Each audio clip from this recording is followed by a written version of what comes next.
It was a crime that rocked the First Coast. A popular, beloved cheerleader stabbed in the woods by her classmate on Mother's Day 2021 in St. Johns County. Thank you for joining us. I'm Heather Crawford. Tristyn Bailey was just 13 years old, and it has now been 4 years since that tragic day. Today, we remember a young girl whose spirit continues to shine. She has really brought this community closer together as neighbors, as classmates, and strangers continue to rally around the Bailey family, known as the Bailey Seven. And I'm joined by Tristyn Bailey's father, Forrest Bailey, who's really, you've made it your mission to ensure that your daughter's legacy lives on, and you're doing that in so many different ways. Thank you for coming and joining us. I remember 4 years ago exactly where I was. I was at the swimming pool celebrating Mother's Day with my kids and family, and you called me and you said, Heather, Tristyn's missing. We need you to get her picture on TV. Yeah, it's, Heather, we talked to so many people, and I think, as you said, the people that were in this area, that's almost one of the things, it takes them back. They remember where they were that day, and for us, you know, there's so much of remembering Tristyn and remembering the spirit, remembering how she was, that drives us, but a big part of it too is also our community, because yeah, you know, I had known you and your family for a while, and when needed help, reached out to you, but there were so many families that stopped everything they were doing that day to help try and find our daughter, and it just shows the community we had too, that people were quick to set aside what they were doing to try and help someone else. I mean, living in St. Johns County, I remember, you remember, for months, aqua bows on every single, we had them on our mailboxes and our trees, and it was the entire county. I'd never seen anything like that aside from 9/11 when everyone had flags. Everyone was rallying together for your family, and here we are 4 years later, and I know you feel the same way, that the community is still strongly rallying behind your family. Absolutely, and you know, still to this day, we have people that have their lights, you know, aqua or blue. We have people that have bows. We have people that are placing rocks in remembrance of her. And we certainly know that a lot of it is to support Tristyn and to support us. I've also really believe a lot of it is almost like a cry of our community to say this is who we are, though, too. Because like you said, everybody, there was so many people that were doing it, and they showed that support. And our entire area is so focused on being a place that's family oriented, right, a great place to raise kids, and it just shocked everybody that this can happen here. You know, certainly I'm still in disbelief to this day, and I know a lot of people are, but I think the support has helped, and it's also a lot of the things that drives us with our foundation, is how do we take that support and how do we do things that are meaningful so that no family has to go through what we went through. And I think that you touched on it, because living in St. Johns County, that is, I tell people a lot, it's like a Leave It to Beaver community, right? Everyone knows everybody, everyone feels safe, everything is kid-centric, family-oriented.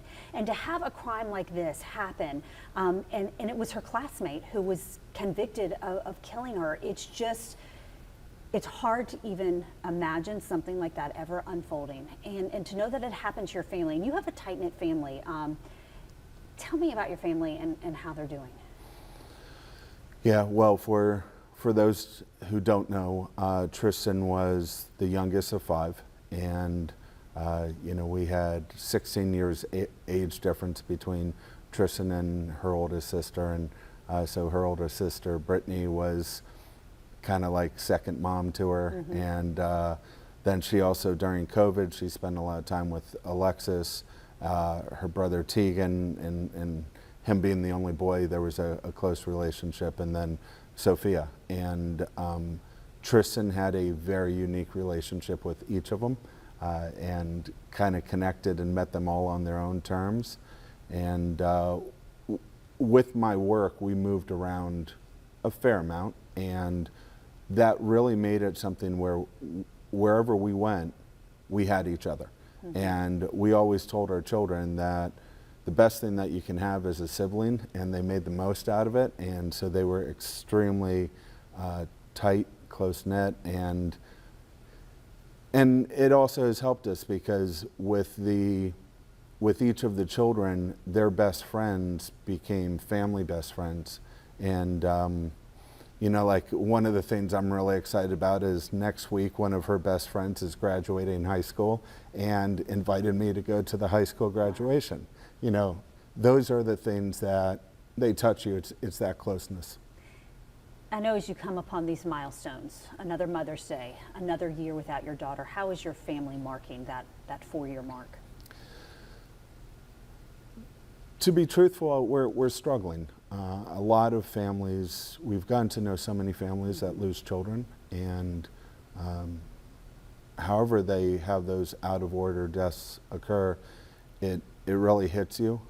For us, it's difficult because we have May 9th, the day that she was killed, and unfortunately it happened on Mother's Day, so that it's like 2 times that it's always going to hit us. We are getting through that by doing what we've done every day since, and that is doing it together as a family. So we've, you know, got some things planned where we're going to spend some time together, you know, and also spend time with some of her friends and some of the moms and others in the community that were so close to Tristyn. So let's talk about 4 years later and all the good that you all have done in her memory, in her honor. You started the Tristyn Bailey Foundation, and you've done a tremendous amount here to help teenagers, to help the community. Tell me about the Tristyn Bailey Foundation. Certainly. So yeah, early on we knew we had to do something. Just with Tristyn's light and her spirit, we wanted to do something, and immediately we had a number of people connect with us, and they started doing things even before we were prepared to do things. So there was a number of cheer programs that reached out, and they started creating awards for somebody in their gym or on their team that was similar to Tristyn. You know, always working, always willing to support their teammates, telling people you got this on the bad days and picking them up. And that kind of started, and that was our focus from the beginning, is really on character. And so that was our first pillar. We're doing some amazing things with that coming up this year, and you know, I'll touch upon that in a little bit. But the other things and where we've had a really big impact in the community is the St. John Sheriff's Office had a phenomenal program, Women Against Violent Encounters, and they really taught us about that program, and we helped bring attention to the program that they run. And it's just a great self-defense program. It's led by the female deputies, and while they certainly focus in on how you can protect yourself, they spend a lot of time talking about situational awareness and having plans, things that are very important in this day and age. So that was our second pillar. Our third pillar was focus on dangers of social media. The investigation into Tristyn's murder was difficult because there were people online that had nothing to do with the crime that started saying things, and that exposed us to a lot in social media we didn't know that was out there. But also, Tristyn's killer did not have her contact information up until about 3 hours before she was killed. And so we started looking at a lot of the connections in social media, and we've learned a lot, and we're really excited because we're actually partnering with Jennifer Dudden, who was the state attorney prosecutor on our case. She is now supporting Raven, which is doing a lot of laws and changes to social media to help protect children. So social media has become a huge focus, and we were really fortunate there because Homeland Security Investigations had a program, iGuardian, and again, another member from our community, but we had Benjamin Ludke who reached out to us and really got that program together, and we went out to a number of schools there. And then the fourth really has been the journey of our family, and that's victims advocacy. And victims advocacy, there's a lot that is there with One of the things that happened that was, again, tremendous is we had a Senate bill or bill passed here in Florida that limited what could happen for crime scene photos and autopsies because we were working with, again, another family that had lost children. And so that House bill made a big difference in protecting the communities. But we've also had so many opportunities, whether it's the Jacksonville Jumbo Shrimp, we have the Jacksonville Sharks who are going to be working with us, the Icemen, and also local restaurants. We do a First Fridays get together, and all of those events are to bring people that have had these losses together so we can lean on one another. And a lot of that is fellowship and community. I want to go back to what you said about social media. I'm a mom of teenagers, and they're on social media constantly. And the classmate, they went to school together, but they weren't close friends. And tell me how the social media played a role in this and what parents can learn from that. Yeah.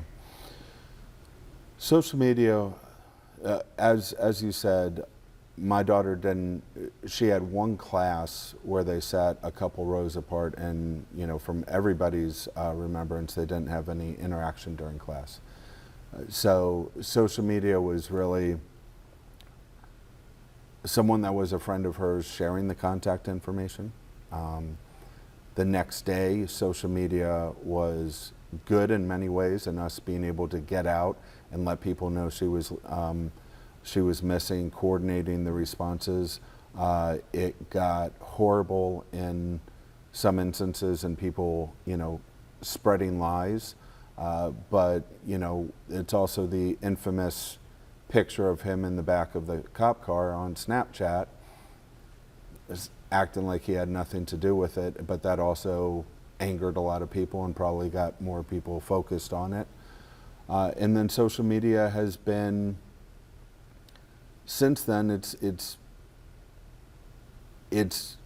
I'm going to say it's been 95% good, where we can share things that we're doing and share messages out and connect with other families, and we get support back.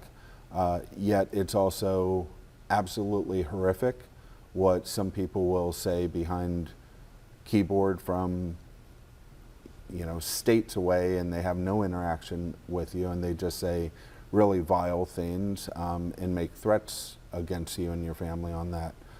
So when we started working with Homeland Security investigations, we actually realized that these miles away things, there's some dangerous trends, and that's where we learned about like the sextortation that can happen to a lot of kids, where somebody will create fake profiles. They use things that we use in Instagram and the Snapchats, but then they also use like Discord, which a lot of kids use for gaming apps, and even the different platforms, and they pretend like they're a young person. They gain somebody's trust, and then the next thing they know, they're asking kids to send pictures and then blackmailing them into sending money and things like that. And unfortunately, it leads to a lot of suicides because of pressure that they face. So those are a number of areas and where firsthand we experience some things, and then through that we've learned a lot.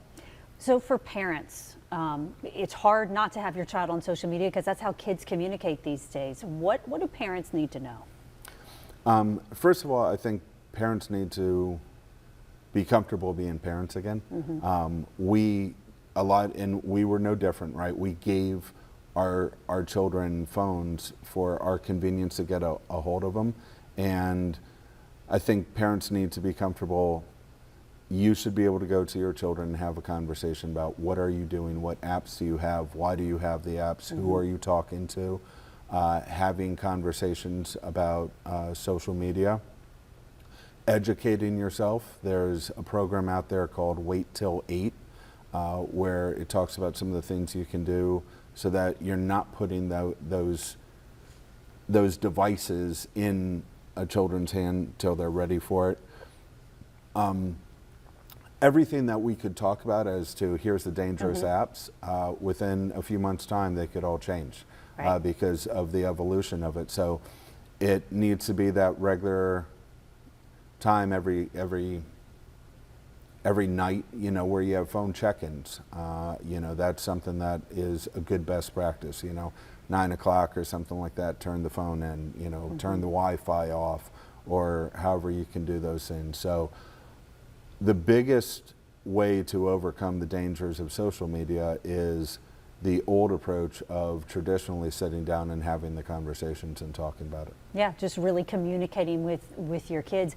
And I know that this has really raised awareness among teenagers, among Tristyn's friends, and among her classmates, and just kids in general all around who have heard her story and what happened to her. And now on your board, the Tristyn Bailey Foundation board, you're going to start a teen advisory council, right? Tell me about that. Yeah, we are really, really excited about this. We went out and we had a lot of things going on, and particularly around the social media, and we felt like things were good, but maybe it just wasn't quite hitting the right audience. Right. It was the best were the panel discussions where kids would ask questions, and we quickly realized that our daughters were coming to us and saying, yeah, Mom, Dad, you should emphasize this, or you should talk about this. And, they're using apps that I don't use. And we recognized that we were probably falling into that thought of trying to go out and do things for the community based off of what our knowledge was, and that could be its own limitation, and also not what the kids are feeling. So we created the concept and said we wanted to do a children's board of directors and a kids board of directors, and the advisory council to our actual foundation board of directors. So at this point we have seven people, most of whom are Tristyn's friends and knew Tristyn well or cheered with Tristyn or were classmates, and a couple who didn't know her quite as well, but have been drawn in with everything after. And it's going to give us a chance to bring them together and have them give us feedback and say, here's what we're running into. Here's the problem that we have. It also, not only will that board be able to shape everything that we're doing so that we make sure it's there, we're creating a character.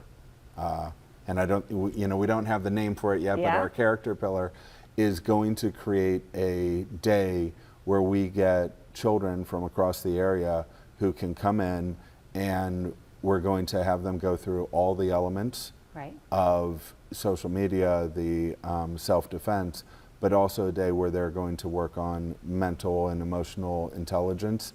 We're very fortunate because, again, someone that got to know us after Tristyn was killed, but Haley Harrison, who also works with the Seventh Judicial Circuit, and that used to work here. Yeah. You want to talk about somebody who's there and knows everything that's going on, and having that type of person and passion running that, as well as like Jennifer with the social media, and as well as what we've already been able to do with the St. John Sheriff's Office.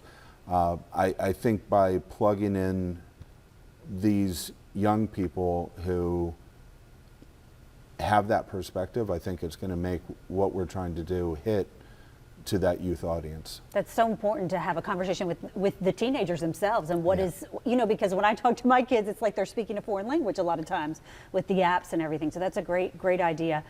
And I think it's doing things with them too, because, not to call anything out, but I remember you actually came through the WAVE program, and doing the WAVE program with someone is a great way for you to learn what it is, but also to walk away from it, have conversations about it. It's in that connection, that togetherness is how we go back and we're having the right conversations in our home, because ultimately it's families looking out for each other. Yeah, my daughter took the WAVE training and really came away, I feel like she came away feeling empowered. If something was to happen, I have tools, I have skills, I'm equipped to know what to do. You mentioned something about mental health, and to this day, you don't know the motive of why in the world he did this, right? Unfortunately, I think we do know the motive, and The motive is literally he just wanted to kill somebody. And I know that's hard to say, yet it's what he had expressed to several people beforehand. And that also kind of comes back to the, hear something, see something, say something. We need to get people back to doing something, because having a 14-year-old walking around saying how he wants to kill somebody, how he wants to kill people, a time frame for when he wants to kill people, that was his motive, and he actually, from what we understand, been told by other people, he tried to lure other people out as well. So his intent, he is just particularly wired that way. And unfortunately, we see events happen on a regular basis where I say time and time again, I think we've lost the sanctity of life, and people will just want to inflict pain on somebody else. And I ask you that because I remember reading in court documents that he had said that he wanted to kill someone, and that friends heard that and thought, they just kind of blew it off. But I think it's so important to point that out, because if someone hears something like that, they need to tell a parent, a teacher, someone they trust. Because if someone had said something, it might have, they could have spoken to him. They could have taken him aside and tried to get him help. But it's so important to speak out. Yeah, and it's important to take people seriously. Yeah. There were a number of people who had opportunities they could have done something, and I'm sure they're having to deal with the fact now that they didn't when the signs were in front of them, and that is what I hope no one has to deal with again. Mm-hmm. And it's important to speak up, because these are not normal behaviors, they're not normal subjects, and we need to be very aware of it and speak up when we think we have somebody who's out there that is going to do harm to themselves, but harm to others as well. And her killer was just 14 years old at the time. He ended up pleading guilty, now serving a life sentence. Have you had any communication with him? No communication at all, other than, what we saw in the courtroom, and we had no communication with him before. Mm-hmm. This was, again, he wanted to kill someone. It wasn't that Tristyn was his target a few days ago, and there was a lot of background there. Mm-hmm. So, no, we've had no interaction with him. I remember the part of the trial that stands out the most to me, the sentencing, was when you all had aqua stones and you were sticking them in the jar, and that mm-hmm. represented every time that she was stabbed. Yeah.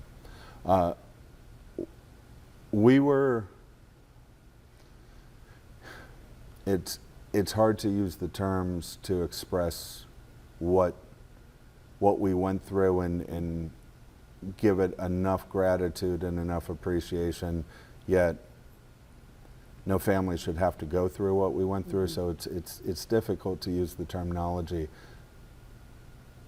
But in some ways, I'm going to say that we were very fortunate to have the judge that we had, to have the state attorney's office that we had, and absolutely to have the sheriff's office that we had.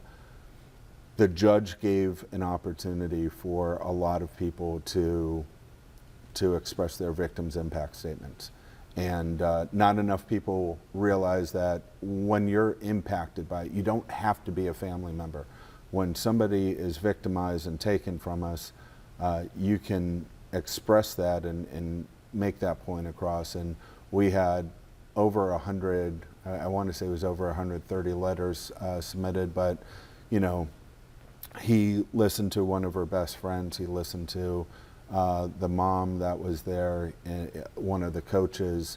But the one thing that really stands out was our daughter Alexis's victim impact statement. And my daughter was brutally killed. She was stabbed 114 times. With that, there were 6 stab wounds that themselves would have been fatal. The cumulative of all of the other stab wounds she endured would have also been fatal. And that what my daughter did by going through and over the course of, I think it was 2 minutes, putting 114 stones into that jar just showed the brutality of what her killer did. And it also, it showed the impact of the crime, the hatred he had. It also gives a little bit of insight into the struggle that we have as a family, because you have to continue to live with what your loved one went through in their final minutes, and that's something that still haunts us to this day. I remember shortly after this tragedy unfolded, you got up and you talked about feeding the good wolf. And I feel like that's how you and your family have continued to shine bright, her legacy shines through you and through your wife and your children. But what did you mean by feeding the good wolf? Because it's a decision you make each day. Absolutely. And sometimes you don't succeed every day, but you do your best. It's, as it goes, it's a very old Indian proverb, and it's a grandson talking to his grandfather and saying that, you know, in his dreams he had two wolves that were fighting over him, and one of the wolves was, you know, full of hatred and, you know, jealousy and a lot of negative emotions, and the other wolf was focused on kindness and love and hope. And he asked his grandfather, you know, which wolf wins, and the answer was the wolf you feed. And for us, it has been something that we focus on. Many of us are dealing with, you know, different areas of depression and anguish and things that can come when you're grieving the loss of a loved one. Yet we choose that we're going to remember who she was, the spirit she had, the love we have with one another, and the love that we've had from this community, and let that drive us. And so it is. It's where faith comes from. You have to believe that there's good in the world. You have to believe that the goodness and the kindness can drive out the hatred, but you can't be passive in that. You have to fight for it each and every day. Forrest, thank you so much for opening up, for sharing a piece of Tristyn with us all. Your family's been through so much, and it's just a true testimony to see what a bright light you are, your wife is, your children are, as you continue to carry on Tristyn's legacy. She has touched so many lives, and I know her name will continue to just echo throughout this community. And just to see what the Tristyn Bailey Foundation is going to do, this is, you know, as the years go on, I can only imagine the good that your family and this foundation is going to have. So thank you. It's definitely our intent, and we've been so happy with the way that people have responded to the things we're doing, and we're committed to keep her light and her spirit out there, because those are the ways we should remember people, not in the ways that we lost them. So thank you so much for this opportunity. All right. Thank you, Forrest, and thank you for joining us for First Coast News Plus.